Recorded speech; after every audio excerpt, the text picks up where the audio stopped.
जब मैं इस वीडियो को बनाने के लिए कंटेंट स्ट्रक्चर प्लान कर रहा था तो मैंने अपने क्रिएटर फ्रेंड सबान अहमद को कॉल किया। सबान बहुत टाइम से कंटेंट क्रिएशन कर रहे हैं और इंस्टाग्राम पे और यूट्यूब पे वो काफी टाइम से एक्टिव है। उनके इंस्टाग्राम पे 3.5 लाख से ज्यादा फॉलोअर्स हैं और यूट्यूब पे 12,000 से ज्यादा सब्सक्राइबर्स। सबान मेरे ही नीच में कंटेंट बनाते हैं और उन्होंने बहुत सारे ऐसे कंटेंट बनाए हैं जो कि मिलियंस में गए हैं। तो जब मैं इस वीडियो का कंटेंट स्ट्रक्चर प्लान कर रहा था मैंने सबान को कॉल किया और कहा कि सबान भाई मैं एक वीडियो बना रहा हूँ स्टोइसिज्म की फिलॉसफी पे। मैं वीडियो में स्टोइसिज्म की ऐसी आइडिया को डिस्कस करने वाला हूँ जो कि हमें अनसेकेबल बनाए, हमें पावरफुल बनाए, हमें फ्यूचर इवेंट्स के लिए तैयार करे, हमें फियरलेस बनाए, हमें एक ऐसा पावरफुल इंसान बना दे जो कि लाइफ के हर सिचुएशन में स्ट्रांगली खड़ा रह सके और लाइफ में कुछ अमेजिंग कर सके, कुछ बड़ा कर सके और वो लाइफ को समझ सके कि एक्चुअली लाइफ है क्या और इसमें रहा कैसे जाता है। मैं 2000 साल पुराना एक ऐसा मेंटल ऑपरेटिंग सिस्टम को अपनी वीडियो में डिस्कस करने वाला हूं जो कि लोगों की लाइफ को कंप्लीटली बदल सके। तो सबान भाई ने कहा कि देखो साहिल, आपका कंटेंट एकदम धांसू है, एकदम प्रीमियम है, पर अगर आप चाहते हो ना कि ज्यादातर लोगों तक पहुंचे तो आपको अपनी वीडियो के शुरुआत में हुक का इस्तेमाल करना है। उन्होंने कहा कि ऐसे हुक का इस्तेमाल करो जो कि ऑडियंस को बांध दे और जबरदस्ती उन्हें वो वीडियो देखना ही पड़े, क्योंकि जिन वीडियो में भी मैंने हुक का इस्तेमाल किया हो वो वीडियो मिलियंस में गई है। अब ये आइडिया मुझे बहुत ज्यादा इंपैक्टफुल लगा और मैं इस वीडियो को शूट करने की 1 घंटा पहले तक बैठकर हुक डिसाइड कर रहा था अपने लैपटॉप में कि कौन सा ऐसा हुक इस वीडियो में ऐड करूं कि इंसान इस वीडियो को स्किप ही ना कर पाए। बहुत देर तक मैं हुक के बारे में सोचता रहा। देन मेरे माइंड में आया कि मैं वीडियो बना रहा हूं इस दुनिया के सबसे पावरफुल फिलॉसफी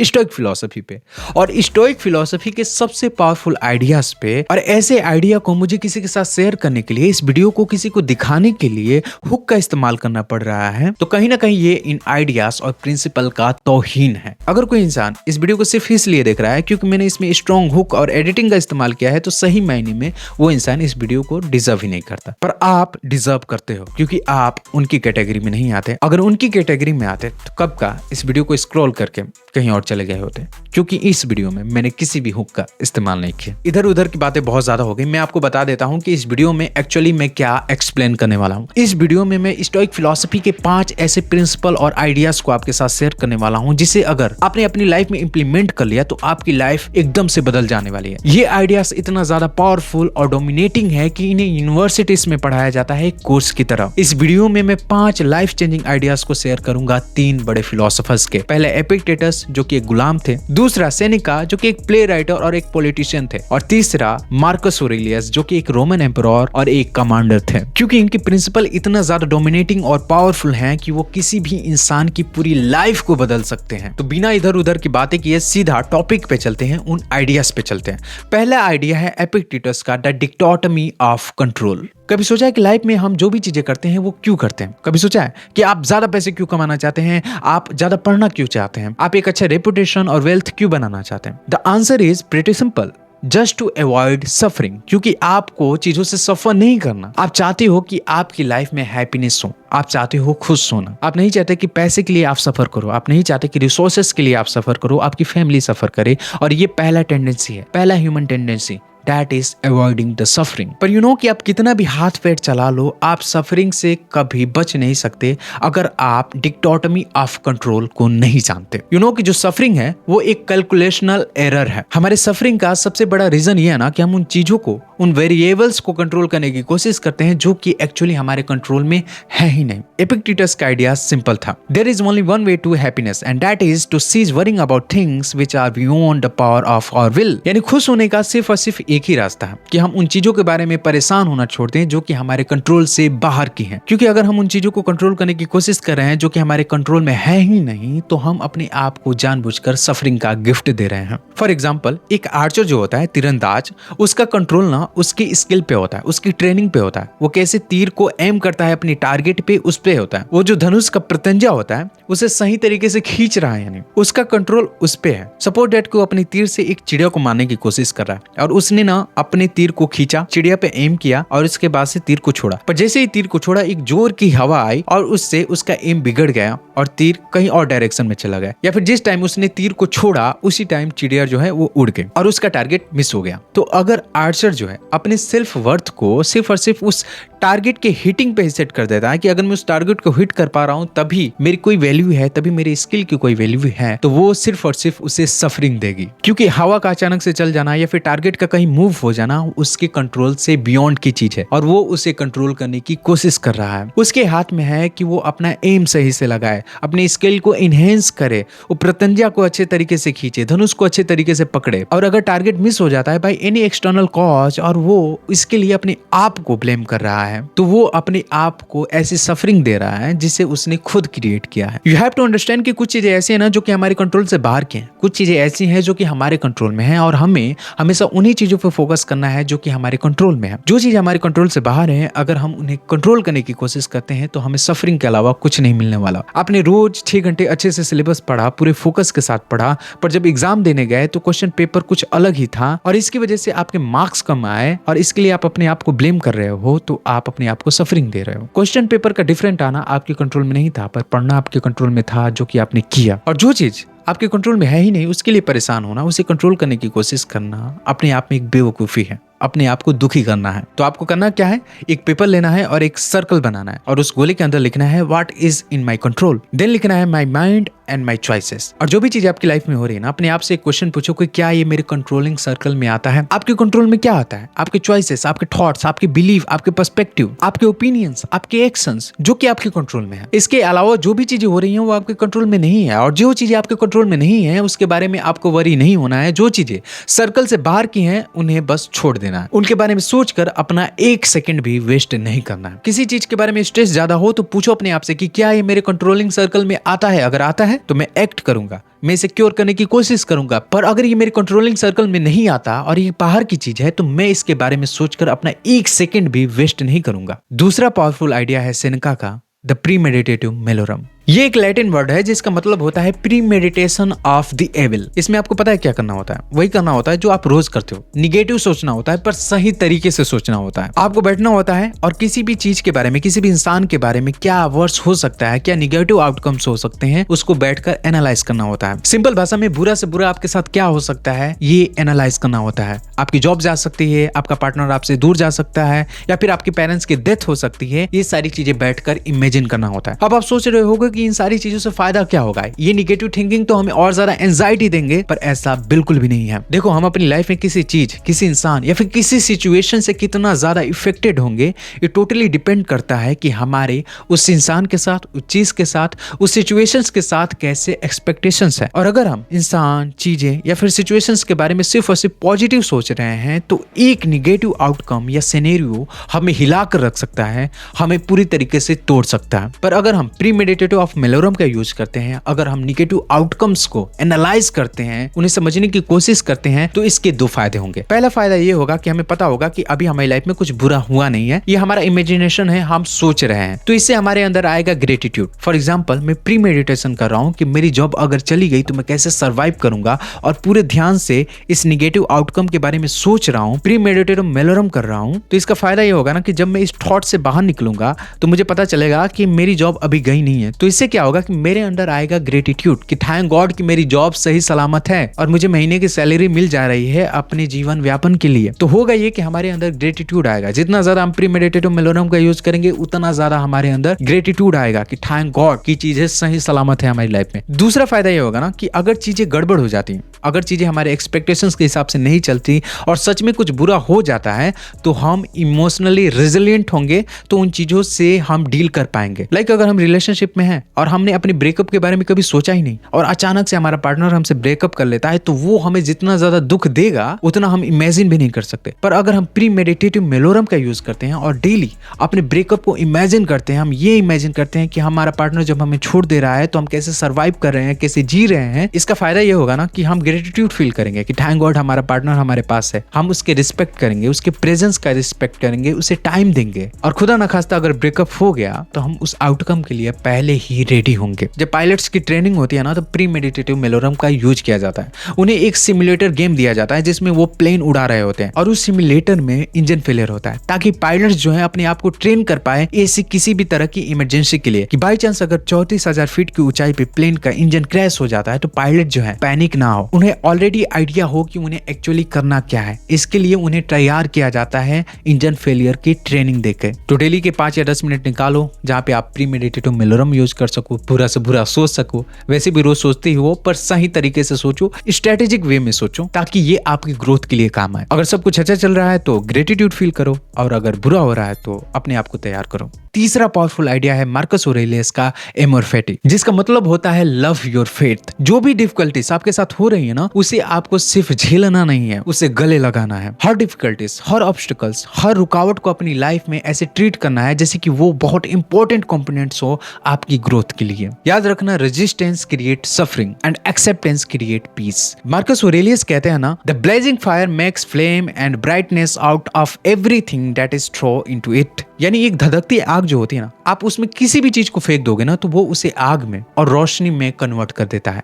ठीक वैसा आपका नेचर होना चाहिए। यानी जो भी डिफिकल्टीज, जो भी मुसीबत आपकी लाइफ में आती हैं, उसे आपको अपॉर्चुनिटीज में कन्वर्ट कर देना है, उसे गले लगाना है। उसे सिर्फ झेलना नहीं है कि हाँ मेरी लाइफ में मुसीबत आ गई है और मैं बहुत परेशान हूँ। उसे सिर्फ डील मत करो, उसे इंप्रेस करो, उसे गले लगाओ। क्योंकि किसी चीज से बचने का सिर्फ एक ही तरीका है, उसे एक्सेप्ट कर लेना। बेस्ट एग्जाम्पल है बॉडी बिल्डिंग। बॉडी बिल्डिंग में जब कोई जिम जाकर हैवी वेट का सेट्स मार रहा होता है ना, तो वो उसे कोई खुशी नहीं देता, उसे बहुत ज्यादा मजा नहीं आ रहा होता है। पर उसे पता होता है कि अगर मैंने आज वेट नहीं उठाया, अगर मैंने रेजिस्टेंस को क्रिएट किया, तो वो मुझे सिर्फ और सिर्फ सफरिंग देगा। बॉडी बनाने के लिए हैवी वेट उठाने की जो डिफिकल्टी होती है, वो सिर्फ और सिर्फ उसे झेलते नहीं है, उसे एंजॉय करते हैं, उसे अपना रूटीन बना लेते हैं। इसलिए वो एक दिन अच्छी बॉडी बना पाते हैं। तो आपको डिफिकल्टीज को एक्सेप्ट करना सीखना होगा, उनसे भागना नहीं है। अपनी डिफिकल्टीज को, अपने ऑब्स्टिकल्स को आपको गले लगाना है। याद रखना, obstacle is the only way, रुकावटें ही रास्ता है। अब बात करते हैं फोर्थ सबसे पावरफुल आइडिया की, जिसे दिया है सेनेका ने। आइडिया है मेमेंटो मोरी, जिसका मतलब होता है रिमेंबर यू मस्ट डाई। यानी तुम एक दिन मर जाओगे, इससे कभी भूलना मत। हमारी लाइफ का नेचर जो है वो टोटली अनएक्सपेक्टेड है। यानी कोई भी चीज कभी भी हो सकती है या फिर नहीं हो सकती। कौन सी चीज कब होगी ये कभी तय ही नहीं है, पर मृत्यु हमेशा होगी, ये हमेशा तय है। डेथ जो है वो सैटेनिटी है, उसे कोई टाल नहीं सकता, वो एक दिन होना ही होना है, निश्चित है। हम यूजुअली देखते हैं लोगों को मरते हुए, पर ये बात कभी समझ ही नहीं पाते कि हम भी मरेंगे, हम मरेंगे। ये वर्ड हम कई बार सुनते हैं या फिर अपने आप से भी कहते हैं, पर कभी इस वर्ड को कभी रियलाइज ही नहीं करते। एक बार सोचना बैठकर कि आप मर रहे हो, एक्चुअली आप मर जाओगे। इससे ज्यादा मोटिवेशनल चीज क्या होगी कि आप एक दिन मर जाओगे।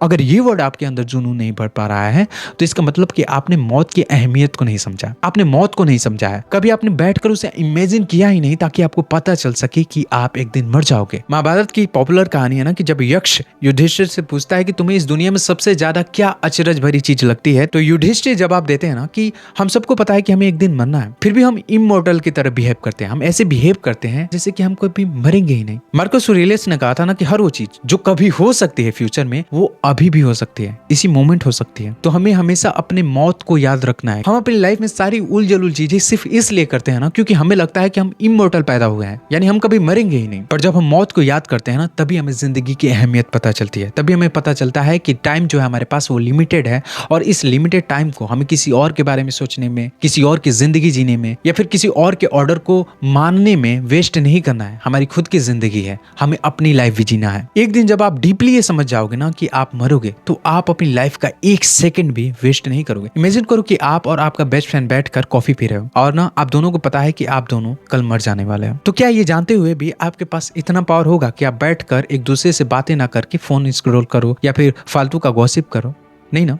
आप बैठकर मीनिंगफुली एक दूसरे की बात को समझोगे, एक दूसरे के साथ अच्छे से इंटरेक्ट करोगे, आप एक दूसरे के साथ सच में मिलोगे। आप एक भी सेकंड बर्बाद नहीं करोगे। आप चाहोगे कि मैं पूरा समय अपने दोस्त को दे दूं, क्योंकि मुझे पता है कि वो 24 घंटे बाद मर जाएगा या फिर मैं मर जाऊंगा। तो मेरी जिंदगी के जब 24 घंटे ही बचे हैं, तो क्या मैं रील स्क्रॉल करने में बर्बाद करूं या फिर कुछ मीनिंगफुल करूं? तो ये बात आप समझो ना कि आपकी मौत कहीं दूर नहीं है, वो कभी भी हो सकता है। भगवान न करे ऐसा हो, पर सपोज दैट कि आप किसी दिन मार्केट जा रहे हो और एक ट्रक वाला आपको कुचल के चला जाए, बस लाइफ एंड है। हजारों रील्स आपने अपनी जिंदगी में स्क्रॉल्स करी, कितना गॉसिप किया, कितना ज्यादा टाइम वेस्ट किया, क्या वो सारी चीजें मैटर करेंगी? मैटर सिर्फ वो चीजें करेंगी कि आपने कितना वक्त जिया, अपने लिए जिया। पांचवा आइडिया इतना पावरफुल और इतना इम्पैक्टफुल है ना कि अगर आपने इसे अपनी लाइफ में समझ लिया और अप्लाई करना स्टार्ट कर दिया तो आपकी लाइफ पूरी तरीके से बदल जाएगी। जिस तरह से आप दुनिया को देखते हैं वो बदल जाएगा, आपके थॉट्स, आपके बिलीव पूरी तरीके से बदल जाएंगे। पांचवा आइडिया है मार्कस ऑरेलियस का सिंपैथिया। कि हमारे वर्ल्ड में, हमारी सोसाइटी में, हमारी कंट्री में इतना ज्यादा हेट, इतना ज्यादा नफरत, इतना ज्यादा डिस्ट्रक्शन क्यों? क्योंकि हम लगता है ना कि हम जो है वो इंडिविजुअल पार्ट है, यानी हम इस ब्रह्मांड से,